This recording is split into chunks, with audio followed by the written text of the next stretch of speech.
ठीक है। तो यहाँ पर मैं हमेशा कहता हूँ कि ठीक है, बेईमानी हुई है, जो भी हुआ है, तो मैं यहाँ क्या कह सकता हूँ, मैं यहाँ से सीधा सीपी और एसपी का मैं यहाँ रेशियो लिख लूँगा भाई, बस मेरा इतना काम है। अब यहाँ देखो, बेईमान व्यापारी चीनी को 40 रुपये में बेच रहा है, देखो 40 रुपये प्रति किलो पर बेच रहा है, यानी वास्तव में कितने में बेच रहा है, तो यहाँ पर 40 रुपये प्रति किलो में बेच रहा है। और 40 में बेचने पर उसे फ़ायदा है, नुकसान है, क्या है, तो 40 में बेचने पर दिखावा कर रहा है कि 5 रुपये का नुकसान है। ठीक है, 5 रुपये प्रति किलो का नुकसान है, मतलब मैं आपसे ये कह रहा हूँ कि भैया देखिए ना, 40 रुपये में हम बेचे हैं, हमको 5 रुपये का नुकसान हो गया है, यानी वास्तव में मेरा खरीद था 45 रुपये का। मैं किसी सामान को 9 रुपये में बेच रहा हूँ और 1 रुपये का नुकसान हो गया है, मतलब मैंने खरीदा 10 रुपये में था।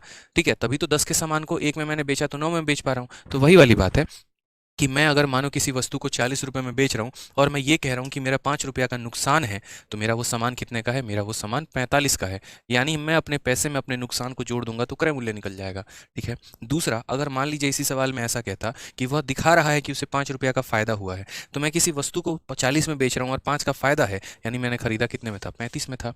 ठीक है, तो हमेशा क्या किया जाता है, विक्रय मूल्य में नुकसान को जोड़ दिया जाता है तो क्रय मूल्य आता है, यानी सेलिंग प्राइस में लॉस को जोड़ोगे तो कॉस्ट प्राइस आएगा, या फिर विक्रय मूल्य में से जो फायदा है उसे घटा दिया जाता है तो कॉस्ट प्राइस आता है, इस तरीके से। तो कॉस्ट प्राइस सेलिंग प्राइस दोनों हमारा आ चुका है। उसके बाद यहाँ पर, लेकिन वह वास्तव में गलत वजन का उपयोग करके 1 किलो के जगह पे 800 ग्राम देता है। वही वाली बात है, सामने वाले से पैसा लेगा पूरा का पूरा 1 किलो यानी 1000 ग्राम का, लेकिन उसे देगा कितने में, तो उसे 800 ग्राम यहाँ पर वजन दे सकता है भाई। ठीक है। चलो आ जाओ।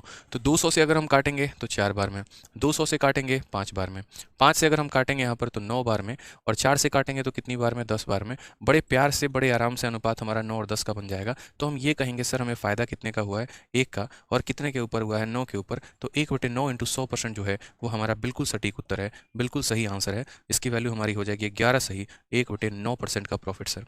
तो यहाँ पर गेन जो होगा वो कितने का होगा, ऑप्शन नंबर बी जो होगा वो बिल्कुल हमारा